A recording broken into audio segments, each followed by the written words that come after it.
selesaikan kes-kes wali enggan ini, kita ada terdapat dua cara lah. Baik, yang pertama, cara paling kuno ataupun cara biasa, iaitu melalui perbincangan antara keluarga lah. Nak tak nak, kita kena admit dan kita kena akui bahawasanya perkahwinan itu bukan perkahwinan antara suami dan isteri sahaja.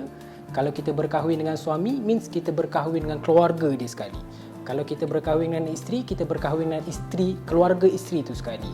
Jadinya, menyebabkan wali enggan ini, pertamanya nak tak nak kalaulah wali itu tidak berikan kebenaran, itu bermaksud kita ada bermasalah lagi dengan keluarga dia. Nak teruskan perkahwinan boleh, tetapi kita kena berani untuk hadapi apakah kemungkinan-kemungkinan selepas daripada perkahwinan tersebut. Kita tak dapat larikan daripada masalah-masalah yang akan datang, sebab kita pernah ada kes yang di mana selepas dari perkahwinan ada sikit masalah saja, ibu ayah terus bawa lari anak tersebut. Itu boleh jadi benda tu.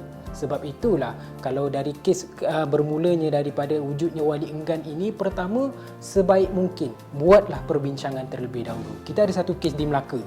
Pada asalnya doktor ini dah kontak kita, katanya wali dia enggan untuk menjadikan wali untuk dia bernikah dengan duda. Pada saya tak ada masalah, dia duda. Cumanya bapa dia ada masalah, sehingga bapa dia kata, aku tak akan walikan kau untuk nikahkan kau dengan duda ni sampai aku mati. Kalau kau nak kahwin, tunggu aku mati dulu. So sampai tahap begitu. So jadinya, tapi doktor ni kata, tak apa Tuan Syazmi, hold dulu kes saya nak try bincang dulu. Akhirnya kita tunggu sebulan, ke sebulan dua, akhirnya dia dah kontak balik, Tuan Syazmi minta maaf, kita tak dapat nak teruskan kes, ayah saya dah setuju dah untuk walikan pernikahan. So cara begini pun adalah sangat baik. Yang kedua, caranya adalah kalau dah jumpa jalan buntu, perbincangan tak jadi, makanya saya boleh sarankan bagi mana yang nak berkahwin juga dengan pilihan hati tapi bapa enggan untuk menjadikan wali, bolehlah proceed ke mahkamah syariah. Ada dua cara, iaitu pertama sama ada mohon melalui wali hakim, ataupun yang kedua buat tuntutan melalui wali enggan. Kita tahu undang-undang Islam kita di bawah negeri-negeri masing-masing, pengamalan dia berbeza. Ada negeri yang mana kategori wali enggan itu dah termasuk dalam kes wali hakim. So boleh filekan notis permohonan dan affidavit saja, kes lebih ringkas. Ataupun ada negeri yang mana kalau dia tahu awak nak kahwin pakai wali hakim ni, tapi sebab apa? Sebabkan wali enggan. Okey, awak filekan melalui tuntutan wali enggan, iaitu melalui saman dan pernyataan tuntutan. Kes yang begini lebih panjang berbanding dengan kes wali hakim sendirilah, sebabnya proses dia berbeza. Yang mana wali hakim kesnya hanya melalui siasatan sahaja. Kalau wali enggan mula dengan saman pernyataan tuntutan, kita perlukan kepada perbicaraan lah, agak makan masa juga. So itu antara cara macam mana kita nak kendalikan, nak selesaikan masalah wali enggan ni lah. Ada dua cara.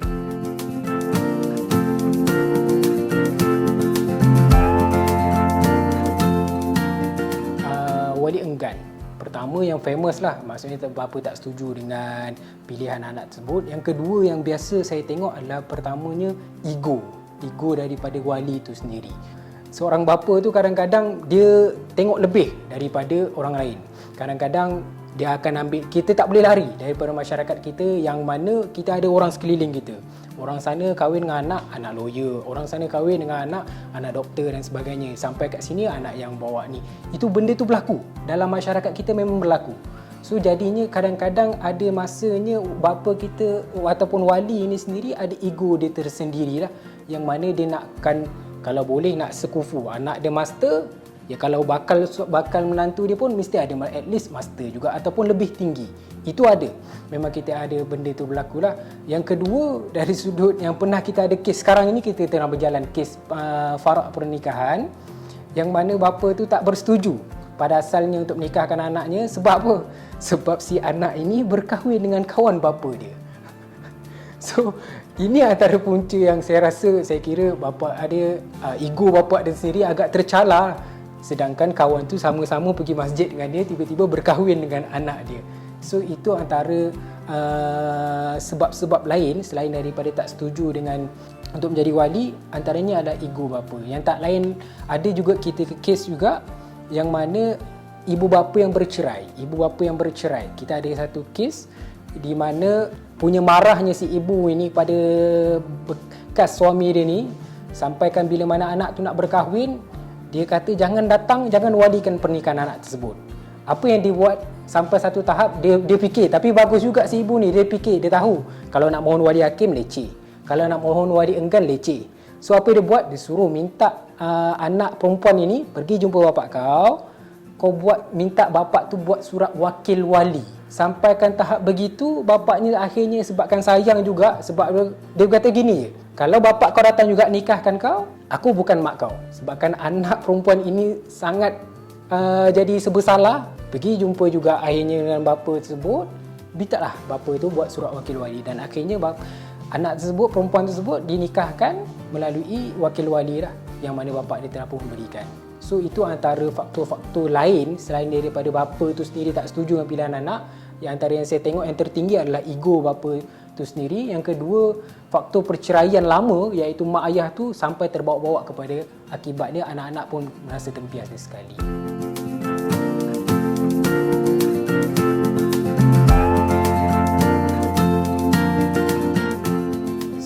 Untuk prosedur yang perlu dilalui, pertama yang macam saya explain tadi lah, perbincangan. Kalau tak berjadi untuk perbincangan juga, boleh mohon di mahkamah syariah rendah, mahkamah rendah syariah.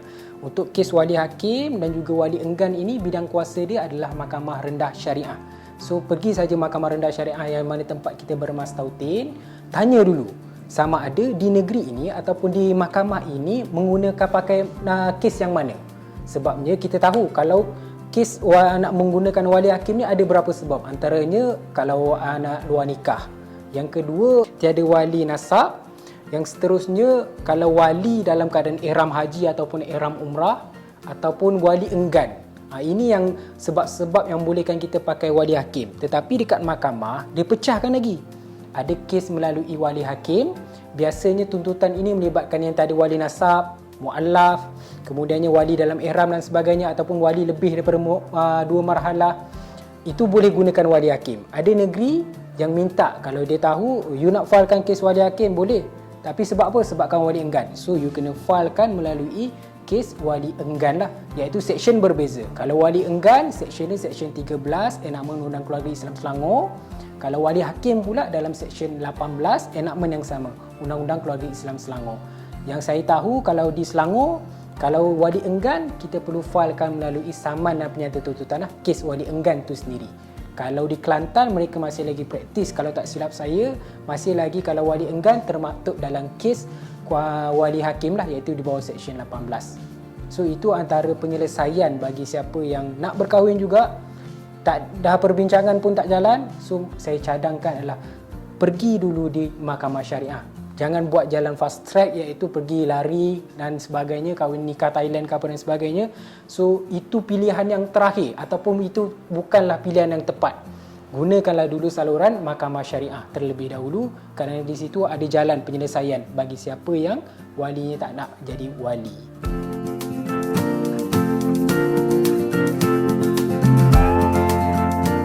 Saya punya pendirian adalah kita berkahwin, kena berkahwin dengan family itu sekali.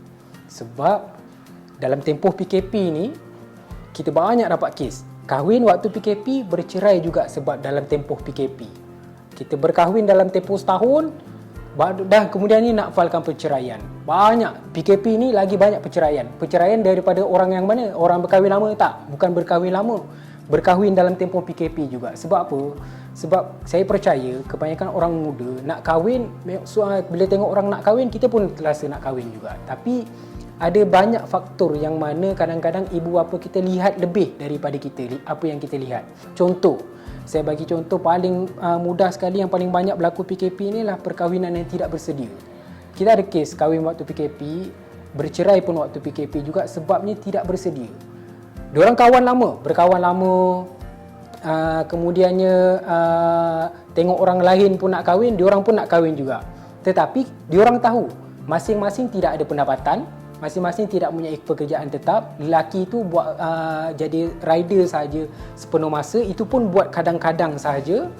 So jadinya pada asalnya bapa perempuan ni tak setuju pun nak nikahkan, sebab atas faktor keadaan lelaki itu yang tidak pekerjaannya tidak menentu begitu. Tapi disebabkan anak dia nak kahwin juga, then dia lepaskan kahwin juga. Tapi selepas daripada setahun, itu yang jadi. Mohon perceraian disebabkan kewangan lah. Sebab macam Batin Afifah katalah, cinta saja tak boleh bagi makan anak bini. So nak tak nak, perkahwinan perlulah persediaan lebih. Sebab itulah, pertama mohonlah dulu, bincanglah dulu dengan terlebih dahulu dengan keluarga. Kalau keluarga tak bersetuju, pasti ada sebab. Mungkin salah silap daripada diri kita, mungkin keluarga nampak kita tak sedia. Dua-dua masih belajar lagi, tak ada pendapatan. Siapa nak tanggung? So kalau benda-benda begitu kita tak dapat lihat, mungkin ada keluarga yang dapat lihat benda itu. So raikan keluarga dahulu, bincang terlebih dahulu dengan keluarga. Jangan abaikan, jangan anggap keluarga itu nombor dua. Sebab end up, saya percaya apa yang nasihat saya pada pasangan yang nak bercerai, pertama kalau nak bercerai, dapatkan dulu sokongan keluarga. So kalau nak bercerai pun minta sokongan keluarga, takkanlah kita nak kahwin awal-awal dulu nak kebelakangkan keluarga. Nak tak nak, berkahwin kena utamakan keluarga terlebih dahulu. Tu nasihat untuk yang bakal nak berkahwin dengan pilihan hati. Yakinkan dulu keluarga. Tak apa, take time. Perkahwinan bukan perlombaan. Bukan hari ni tak kahwin dah tak ada masa depan dah. Bulan depan boleh berkahwin, tahun depan boleh berkahwin. Cuma ambil masa. Kita tak perlu gopoh. Kita tak ada benda yang kita nak kejar dalam hidup kita dengan perkahwinan. Perkahwinan bukan perlombaan lah. Dia perlu dimulakan dengan baik. InsyaAllah tengah-tengah ada baik dan akhirnya pun kita akan baik juga untuk perkahwinan tersebut.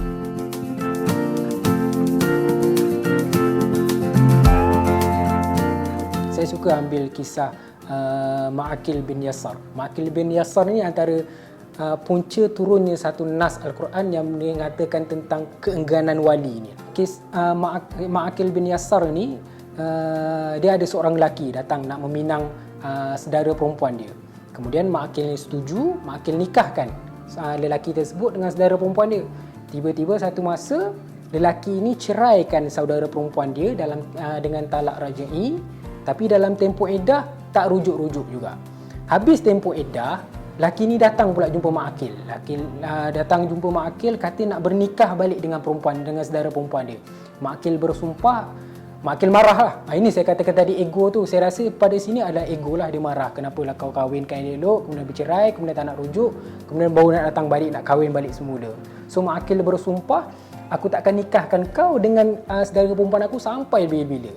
Kisah ini sampai kepada pengetahuan Rasulullah. Masa inilah turunnya ayat Al-Quran surah Al-Baqarah ayat 232. Dan Allah kata apa? Wa idza tallaqtumun nisaa fa balagna ajalahun. Bila kamu talakkan isteri-isteri kamu, bila sampai tamat tempoh iddah dia, fala ta'duluhunna an yankihna azwajahun. Maka janganlah kamu para wali ataupun wali-wali ini, janganlah kamu menghalang daripada perempuan-perempuan ini untuk berkahwin dengan bakal suami mereka. So ini ayat ni direct mengatakan bahawasanya tak boleh untuk wali-wali ini suka-suka hati tak nak menikahkan orang yang di bawah tanggungan dia.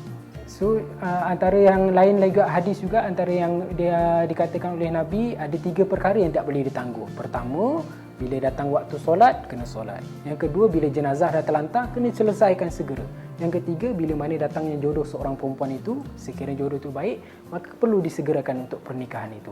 So jadinya untuk ambillah iktibar daripada wali enggan Ma'aqil bin Yasar ini. Untuk wali enggan, saya nasihatkan kepada bapa-bapa, pertama, sekiranya pilihan itu baik, pilihan yang dipilih oleh anak itu baik, tak ada masalah untuk kita berikan mereka peluang untuk belajar sesuatu. Yes, kita pun dalam perkahwinan takkan akan mula dengan perfect, tengah-tengah perfect, hujung pun perfect, takkan ada. Kalau pilihan itu baik dari segi agama, akhlak, tak ada masalah untuk dilepaskan.